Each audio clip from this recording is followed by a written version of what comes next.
सौरमंडल solar system हमारे ब्रह्मांड का एक अति महत्वपूर्ण हिस्सा है जिसमें सूर्य और उसके चारों ओर परिक्रमा करते ग्रह, उपग्रह, धूमकेतु, क्षुद्र ग्रह और अन्य खगोलीय पिंड शामिल हैं। सौरमंडल के प्रत्येक घटक की अपनी विशेषताएं और अद्वितीयता है और यह पूरे ब्रह्मांड की समझ के लिए महत्वपूर्ण भूमिका निभाता है।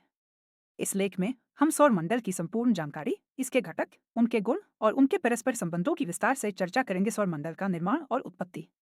सौरमंडल का निर्माण लगभग 4.6 अरब साल पहले एक विशाल गैस और धूल के बादल के संघनन से हुआ था।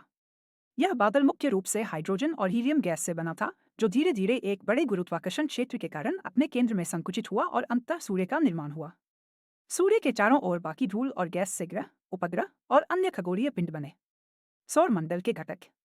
सौरमंडल के मुख्य घटक सूर्य, 8 ग्रह, उनके उपग्रह, बौने ग्रह, धूमकेतु और क्षुद्र ग्रह हैं। सूर्य। सूर्य सौरमंडल का केंद्रीय और सबसे बड़ा पिंड है। इसका व्यास लगभग 13 लाख किलोमीटर है और यह हमारे सौरमंडल का लगभग 99.86% द्रव्यमान समाहित करता है। सूर्य मुख्यतः हाइड्रोजन और हीलियम गैस से बना है और इसका केंद्र बेहद गर्म और घना है। इसके केंद्र में नाभिकीय संलयन, न्यूक्लियर फ्यूजन की प्रक्रिया चलती है, जिसमें हाइड्रोजन हीलियम में बदलता है और बड़ी मात्रा में ऊर्जा उत्पन्न होती है, जो पृथ्वी पर जीवन के लिए आवश्यक गर्मी और प्रकाश प्रदान करती है।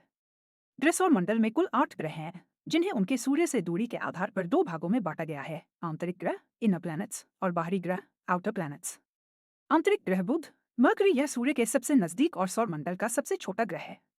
इसका कोई वायुमंडल नहीं है और इसका तापमान दिन में बहुत अधिक और रात में बहुत कम होता है। विनूस यह आकार और संरचना में पृथ्वी के समान है, लेकिन इसका वातावरण अत्यधिक गर्म और विषैली गैसों से भरा है। शुक्र ग्रह पर तापमान इतना अधिक है कि सीसा भी पिघल सकता है। पृथ्वी, अर्थ, यह एकमात्र ज्ञात ग्रह है जहां जीवन है। पृथ्वी पर जल, वायुमंडल और अनुकूल तापमान जैसी सभी आवश्यक जीवन स्थितियां मौजूद हैं। मार्स, इसे लाल ग्रह